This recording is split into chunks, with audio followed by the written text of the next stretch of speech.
I am now joined by the 2012 NASCAR Cup Series champion, now drives and co-owns RFK Racing. Brad Keselowski joins the show. Brad, thank you so much for taking a few minutes to chat with us this morning.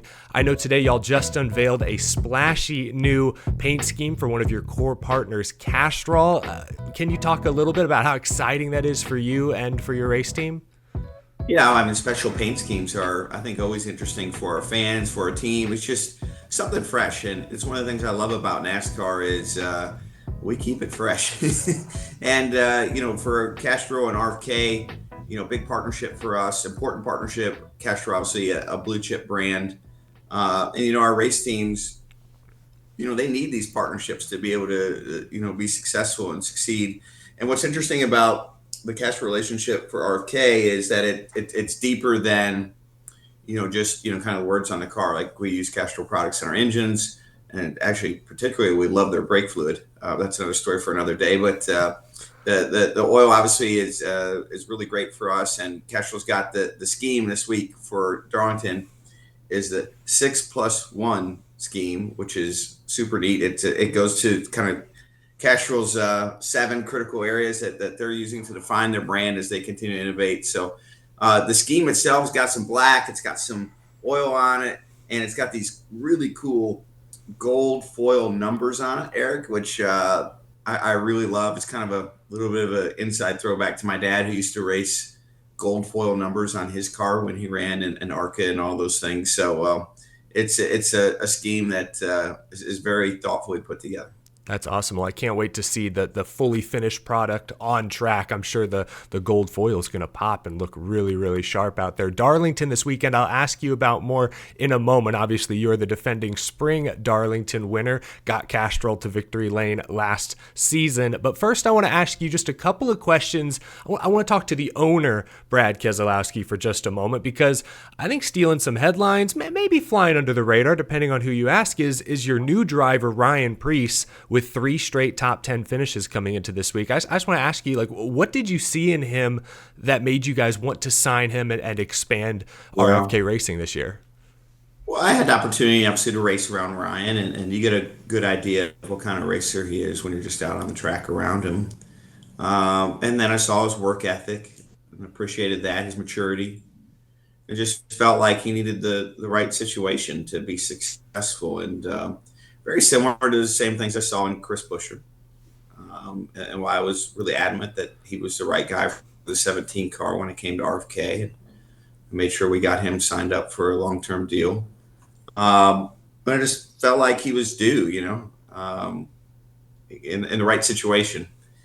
What's interesting as a whole is I feel like as an owner, we make a lot of decisions. And some of them work out really well, and some of them don't. You don't always know. Obviously, you never know the outcome until way after you've made the decision. And I kind of have this running joke here at RFK that we're not as good as our best decisions, and we're not as bad as our worst decisions.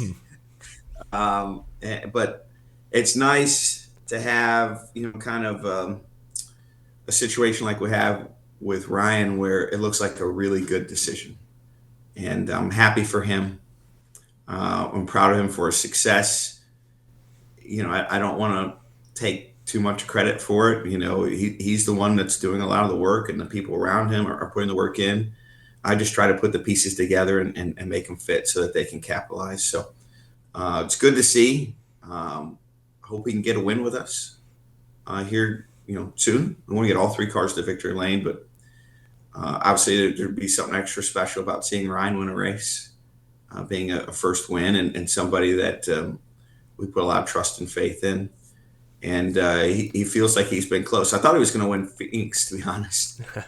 He was leading there with 30, 40 laps to go, and just needed the race to stay green. But you keep putting yourself in that position, and good things will happen.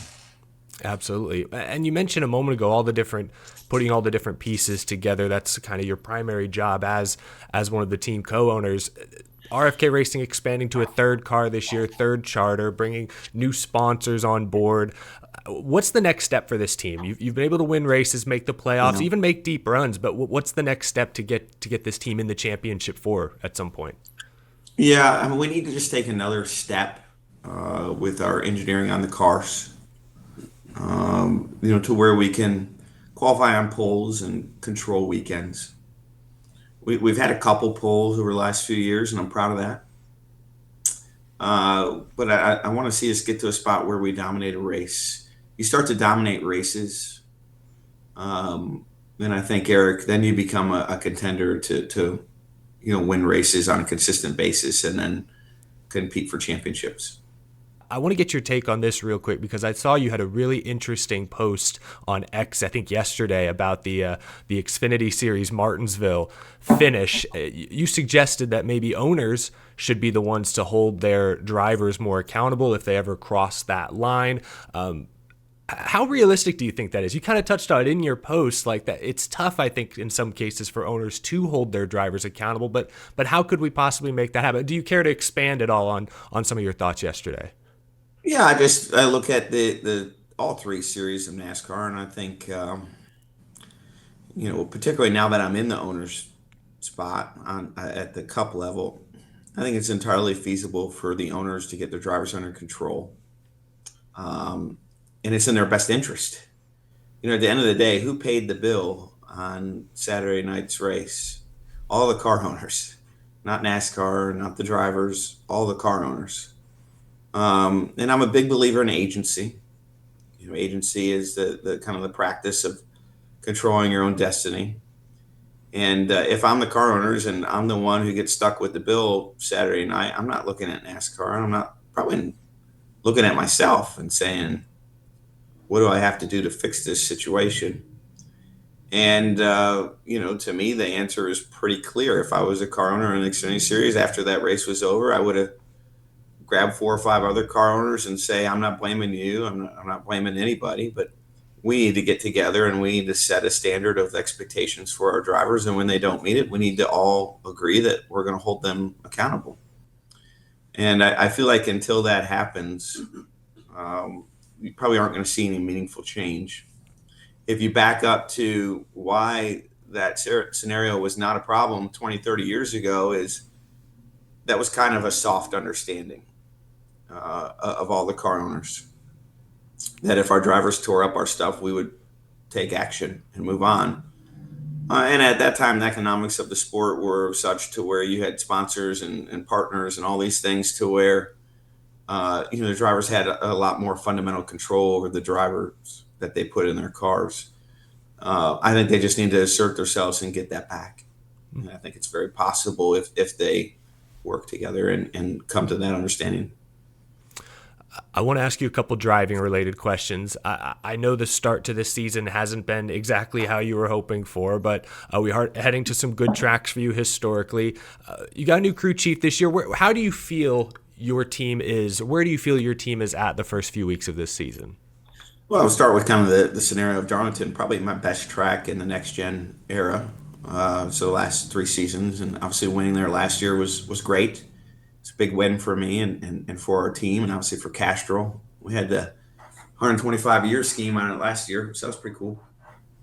And, just thinking back through all of that, it was one of the best days of my life, so it's really special, and I'd like to relive that again this year. I look at our team and where we're at. We've made a lot of changes. We had a significant amount of turnover, and we haven't put all the pieces together as it stands today, but that we've shown flashes of being able to do that that are very encouraging to me.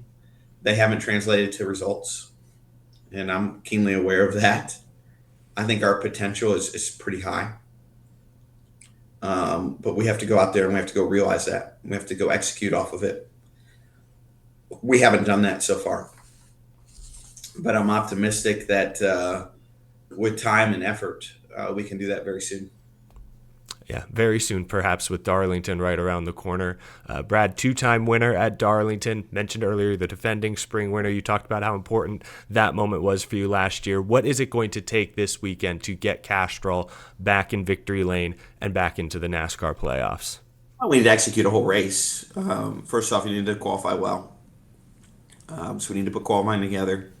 And then we need to execute on pit road, and I need to execute the restarts and particularly the long green flag runs, without bouncing it off the wall, being able to roll speed up against it really fast. And those are all critical elements to winning at Darlington.